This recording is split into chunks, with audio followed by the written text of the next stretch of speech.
Well, actually, kitang-kita na natin. Pero lumabas sa bibig niya na inutil, well, hindi talaga lumabas sa bibig niya na inutil yung kapatid niya. At sinasabi niya lang, nagpapatakbo yung Marcos at saka Romualdez. Yun nga, sabi ko kanina, idinalabas nila niya yung sarili niya at ang kapatid niya sa picture na para sila ay mga inosente na wala silang kasalanan sa inyo dahil ang may kasalanan yung butod, mudlo, putot na kidnapper na kasabwat din ng asawa niyang si Marcos. Diba? Mga hudas talaga. So, nasa mga kamay nyo na yan kung magpapabudol muli kayo, mga kababayan. So, kanina, mga kababayan, humarap si Vice President Sara sa DOJ kung saan, di ba, yung kaso sa kanya na inciting to sedition, okay, yung pagsagot niya sa DOJ na kung saan yung binanggit niya, nandoon din kami noon, nandoon kami sa hearing na yon, not hearing, sa meeting na yon, sa Zoom meeting na yon, kung saan sinabi nga ni Inday Sara, dahil nga sa pagigipit ng mga bangag, na kung sakali siya ay gurgurin, ay may nakaatas na nagugurgur sa 3 demonyo. Kay bangag, kay Satanas, at kay Tambaloslos. Ang sabi nga ni Inday dyan, paano maging inciting yan? Kailangan mo na siyang gurgurin para magkaroon ng krimen na sinasabi niyang gugurgurin kapag siya ay ginurgur. So kanina ipiniliwanag nga po yan sa DOJ at although hindi nagpa-unlock ng interview si Inday Sara sa mga reporters, pero talagang hinarap ng kanyang mga abogado at sinasabi nila na ito ang exactly sinabi, we expect due process. That's the minimum. We expect due process not just for the VP, pero kahit sino na dumaan sa PI, sa DOJ, sabi niya, we can only expect due process. At gustong ipakita ni Vice President Sara na talaga namang tutuparin niya yung sinabi niya noon, na harapin niya yung mga paratang laban sa kanya at ito na nga yung pagkakataon na yon. So, kauna-unahang araw, sabi niya siya ay nagpakita, preliminary investigation, kauna-unahang preliminary investigation ay nagpakita agad at nagbigay ng kanyang counter affidavit. Okay? So, right. So, ito nga yung pinag-uusapan natin, 'di ba? Itong DOJ probe na kung saan pinababasura, okay? Itong mga kadyotahan na pagigipit kay Inday Sara. Dahil nga naman kung may gusto talagang magpagurgur sa atin, yung pamilya ng mga bangag. Kaya kailangan nyo manindigan, kailangan nyo talagang wag iboto ang mga bangag candidates o yung mga alyansa dahil nakasalalay sa mga kamay ninyo ang kaligtasan ng ating Pangulong Duterte at kaligtasan ng Pilipino. Ulitin natin, bakit natin sinusuportahan si Duterte? Hi, Princess Maui, you're here. Ingat ka. So, bakit natin sinusuportahan si Duterte? Hindi dahil sa tayo ay fanatic. Kaya natin sinusuportahan ng Duterte kasi nga aligned yung mga prinsipyo na gusto nating masunod. Ano yung mga prinsipyo? Yung mga tahimik sa ating mga bansa, sa ating mga syudad at sa ating bansa. So ngayon, ako'y kanina very emotional ako habang pinapanood ko si Baste at saka si Kitty. Bakit ako very emotional? Kasi nararamdaman ko talaga yung sakit nila. At naiisip ko ang Pangulong Duterte, 80 years old na. Kanina, I don't know, siguro dahil minsan may ganun may moment ka na you're very emotional habang nanonood ka. So kaya nga, kailan makakauwi ang Pangulong Duterte? Ano ang mangyayari dito? Tandaan ninyo, ang pagpapakidnap kay Pangulong Duterte ay kagagawan ni Satanas, ni Bangag at ang kanilang mga hudas na kasama.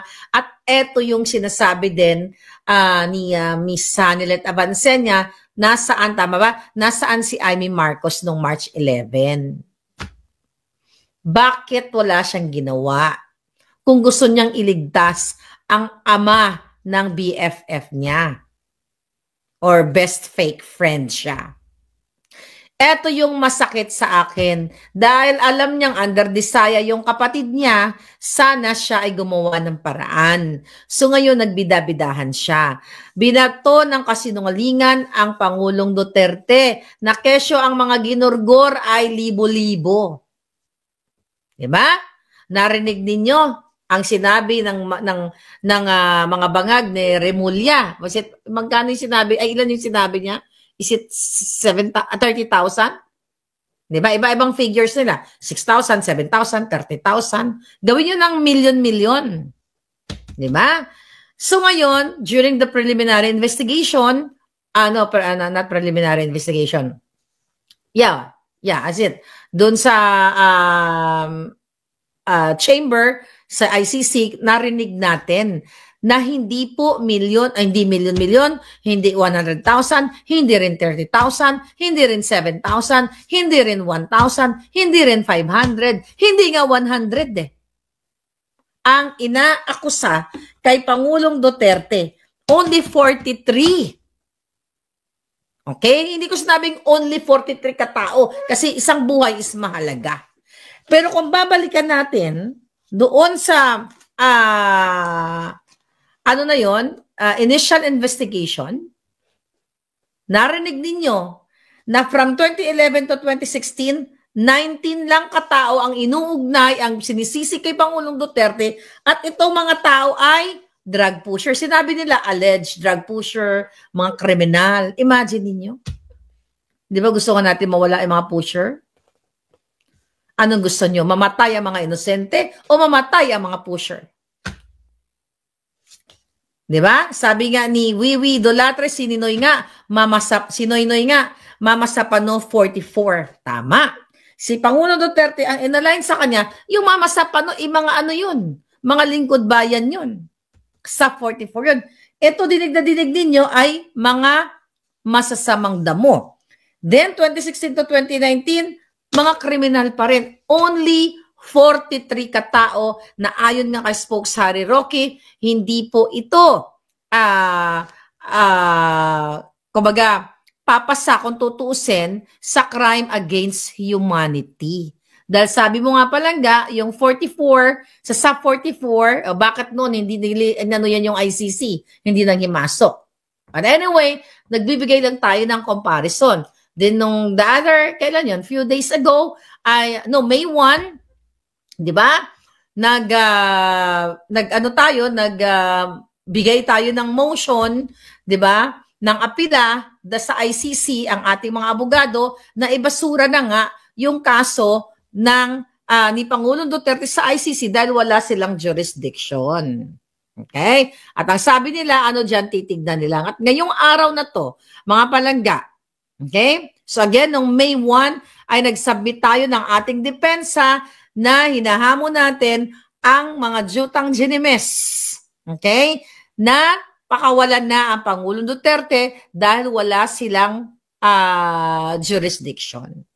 Wala silang karapatang litisin dahil wala silang talagang karapatan dahil pinadukot nila si Pangulo, pinagkanulo ng Marcos administration, ng Araneta, Romualdez, yang mga nayupak na yan, na wala namang ginawa si Amy, pero dahil nga gusto niya kayong budulin, maniwala daw kayo sa kanya. Na ang nagpapatakbo, si Romualdez at Araneta, at ang kapatid niya ay inosente. Walang kinalaman.